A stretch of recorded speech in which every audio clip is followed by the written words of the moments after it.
All right, from Justin to Cully, August 30th. So TJ Hubbard back on the Kirk Minahan YouTube page. How long has it been? Jeez. It's been a while. It's been a bit.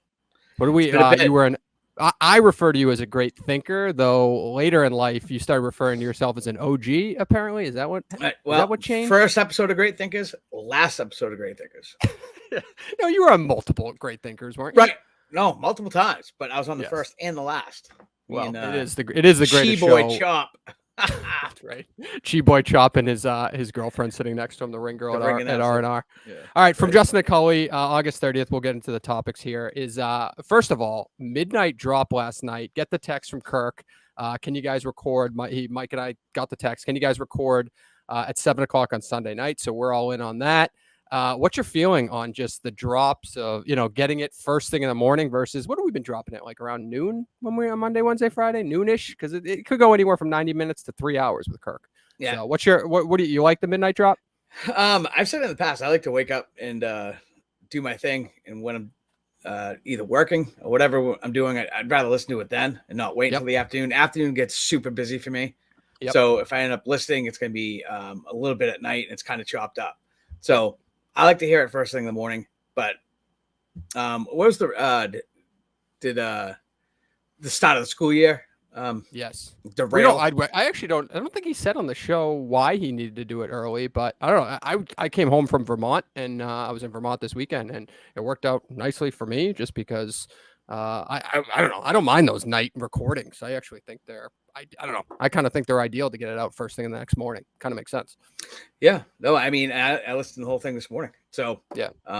So one of the first times I've not listened to it all chopped up. So yes. All right. Well, we'll jump into the topics. The main topic that we hit on the show, Scott Zolak. So Zoe was on the radio on Thursday, just to kind of wrap it up. You heard Kirk's take on it today, but he was on the radio and he said that the rap music at practice was distracting to Cam Newton. We would have gone on the air the next day and talked about it and got after our critics, which would have made it even bigger and bigger and bigger. 98.5 is like, everyone shut the fuck up. Yeah.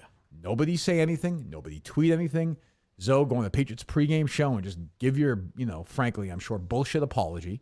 And then it's going to just drift away when the next story happens. No one's going to lose their job. Nobody's spend a day in sensitivity training. There's not going to be any op-eds. You're not getting the fights with Jamel Hill on Twitter. It's not going to be counterproductive. I'm saying this from a business sense. From a content sense, it sucks. So we'll get your take on that and then kind of your reaction to Kirk's reaction, Mike's reaction from the show.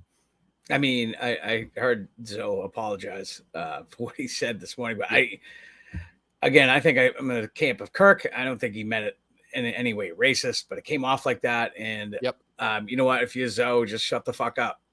Yeah. I was actually surprised. Why would you even say like anything to do? Oh, the rap music's making a whatever they're doing. I just think I think he would have said the same thing. The music's a distraction.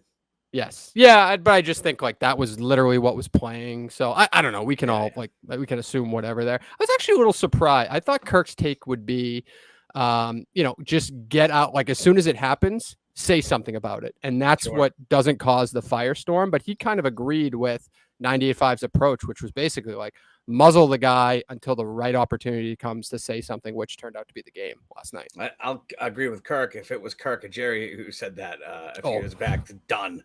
Done. Oh, I mean, Chad. I mean, that was part of the story. Was Chad Finn wrote nothing about it. Chad Finn's writing about this stuff right here. Yeah, that's right. Because we could actually segue into that. Kirk basically said that because of this, you could be the Boston sports media columnist. Do you accept that role? Is that something you're willing to I would accept that role. I would accept the pay too. But I would. I don't know how much Chad Finn makes at the Boston. I don't know how much work I'd actually be doing. Tell you the truth, Yeah. So. But him writing about sports cards, of which I didn't read, I guess. It was like it literally was like 4,000 words on cards, and meanwhile, which normally you'd have no problem with, right? Whatever the fuck you want, but meanwhile, it was trending on Twitter for damn near 24 hours. Like they were trying to make it bigger than it probably really was.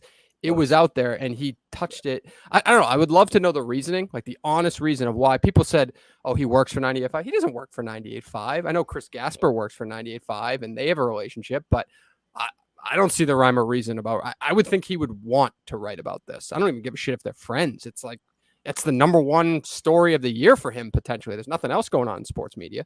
Right, but again, once you're embedded into that sports media clan, I'm sure between the Globe and stuff, they don't want to touch it, and they'd rather talk about 1984 Dale Strawberries. So. It's strange.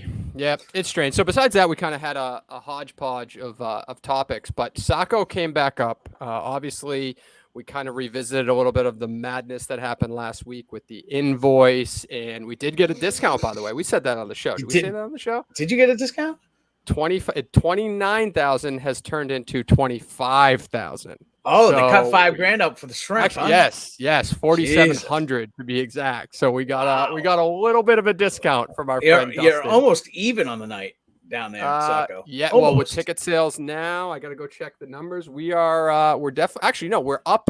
I believe we're up with the ticket sales we have because we've done good numbers on ticket sales to this point. So we got a little ways to go to sell out, but pretty good so far. So I announced on the show that we have a food vendor as well, which is actually the parents of a Minifan, which I like that stuff. I don't know. Kirk kind of seemed put off on that, like stay away from, almost like he wants to stay away from the Minifans involved with potentially being a vendor or involved in the show, a la Steve from Providence wanting to run the merch tent. So who are these people? Without saying their names, I hate them. One's been in studio and he said he would like to earn his way back in. Steve from Providence. Oh, no, I hate him. Oh, he just said he would work the merch tent, which I thought was nice. No. So is he an asshole now? Yes. Steve? Yeah. He texted me the other night, just out of the blue, something about he was at like a blind person baseball game or something. Okay, so he's trying to get you to like him again. I didn't. I was just you like, respond or no? I said, how would I stack up? And he said, pretty well, or something like that. Nah, he's like one of these. He's in the snake world now, which is fine. That's what they do for. Disappointing. That's okay. That's what they do. That's like I can intellectually realize that's how they have their fun, and that's okay. Like that doesn't bother me. But like I know he's a snake, and that's all right. Yeah, he was your guy though. Yeah, I mean, life goes on. There's not much I can do about it. The answer to that is no. Okay. I don't know. I kind of like that stuff if they're willing to do it. No. I would put Steve Providence in the merch tent and Mandarin next to him only if he's wearing this. That. Oh yes. Now he's slimmed down a little bit since he last wore that. Oh yeah, look at that. Yes. Oh yeah. When's the last time that was worn? Was that the vigil? That would be at the vigil. And then soon afterwards, we both signed the mask and shipped it off to somebody who won it. And that was in Sako. You guys signed the mask, like somebody paid for a mask somebody TJ won. And it was a contest. Wow. All right. Is that part of the OG show? When was that? What was that? Part of the OG show, I believe. Yeah. Wow. Well, look at you guys, celebrities in your own right. So, I saw it on eBay. It was like $1,200 and it was like 3 days left. So there you go. Well, Sako 4 is basically, minus a couple other things that we're talking about going live, a pay-per-view event, and then obviously you can have it on demand too.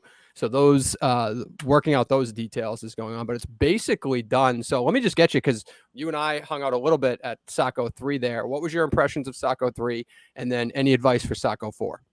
Sako 3 was great. I think it was fun to see all the people go through all the tents. I know Gig had the Taj Mahal of tents. You weren't cool unless you're hanging out in Gig's tent. You understand that, right? We also said he set it up at 9:00 in the morning, which he had the luxury. He got to set up the real stage, and then he got to set up his private party. So while I'm sitting in mine, the lady kept coming around saying, "Oh, there's gonna be," like looking at me specifically, like, "Oh, that guy likes to eat." Well, obviously, but she's like walking around. She's like, "Hey, there's gonna be free food. There's gonna be free food." And I was like, "Free food?" Of course, she had me at free food, right?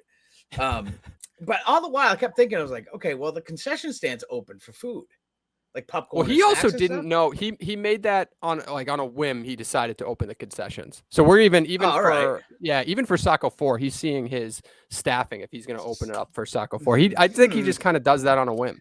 See, the intern that's currently not with the show right now, I remember him saying that we couldn't a Saco 3, we wouldn't be able to bring barbecues and stuff like that. Yes. And tailgate and stuff because we'd have a food vendor. Yes. Now, Saco 4 is going to be a little different. So Saco 4, no grills again. Right. Okay. Now, I could ask Matt at Saco Drive-In to see if that possibly would change. But we do have the family-owned Beach Dogs cart that's coming as of now. I'm getting a little shit because people are like, who the hell cares about a dessert cart? Like, I feel like people would want ice cream. No? Wait a second. So at Saco 1, there was an ice cream truck there. And I believe... Was that mainly treats, that one? I think so. I think I reached bought out to them, I bought what would be the equivalent of a chipper sandwich. Was they had cookies with the ice cream in the middle. I bought that one for Rich Mandarin, so he owes me an ice cream. Well, did Mandarin didn't even come to Saco 3, right? So if he did, and by the way, how did Mandarin get involved? Like I can see Steve from Providence legitimately asked me to pitch Kirk on running the merch tent. How did Mandarin then all of a sudden get involved in this? You don't know. Are they a package deal? Sure. It should be a package deal. It should be. And they should be just dressed both from just like luchas from Mexican wrestling. Well, we do have to figure out the details there because I mentioned on the show last week is I don't think Barstool has had much success selling merch at live events. So the person who handles kind of the whole merch division told me it's just something they don't do. So we could have brought like QR codes where they could buy it and then we ship it. And I was like, well, why wouldn't they just go to the fucking website at that point? So that didn't make sense. So I don't know, but if Kirk and Erica talked about it, I guess we're going to have to order a bunch of shit and try to pull off a merch tent, which is nice. I don't know. I'm all for it, but I mean, would Minifans be more inclined to go to the merch tent and buy some merch if Getro Man is hanging out in there with Rich Mandarin? Yes. Or especially if Harrison's it's his way at redemption. Yep. Yeah. Or intern Harrison's in there with his father. I think there's one that are potentially going to get a little bit more business. Yes. I agree with you there. So maybe if it's all about recouping that money, then you got to go with the better business decision. Yes. And we'll also, we'll have to, we released one t-shirt, which is the 29K. I don't know if it needs to be revised to 25K because of my business savvy, but we also should probably put on, I love the Sako promotional image that kind of Harrison put together. Did you see that one? Like the Sako 4 redemption image? I like that one. So I'd like that on the t-shirt too. I should text that to Kirk today and see if he wants to do that for Sako, but all right, well, we can wrap it up there. Not too many other topics. You could do like a Sako 4, like a Rocky 4. Could do that. Yeah, I actually liked the one for Saco 3. I liked the one with Mike and Kirk on that. Did you? Which you got that? You didn't wear it to the event, but you got it, right? Yeah, but I got it. Yeah. As far as like more stuff for Saco 4? Yep. I know we go in a few hours early, but there should be a couple hours allocated for certain things. And considering you're going to be there, karaoke on my best behavior, by the way. Karaoke contest should be one of it. I would like to see a karaoke contest. I like that. Maybe I would enter it. But that would be pretty fun. Then we can figure out who can sing and who can't. I will say this now going there and realizing all kind of the tech issues and the behind the scenes stuff. And first and foremost, the fact that we have a fucking stage that's going to get delivered, that's going to get picked up and dropped off by the vendor. I think the stress aspect of putting on the technical and then some of the physical things that had to go on at that event, that's going to be off the plate, fortunately. So I think some of these fun activities could potentially be arranged. I don't know how you can monetize a karaoke contest, though. We'll find a way. We will find a way. I'm trying to think of what else you could do. A dunk tank. Oh, so now you're going Madawaska Rob style. Now you want to. You might be positioning yourself as line them director. up. What is it? $3 a ball. $3 a ball. You know how much money you'd make? We got to figure out. Do I go in there?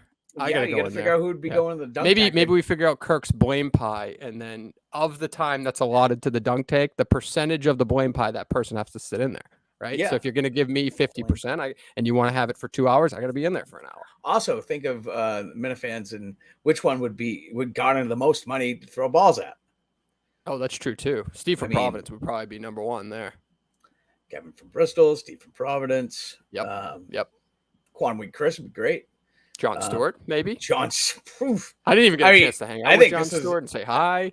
I think this is an unlimited amount of people. It'd be crazy. Yes. All right. Well, insane. we'll wrap it up there. From Justin to Cully, TJ, thank you for joining me. I thought Getro Man was joining me. He wanted to make an appearance, but we'll settle for you instead. All right. All right, my friend. We will talk to you again on Wednesday.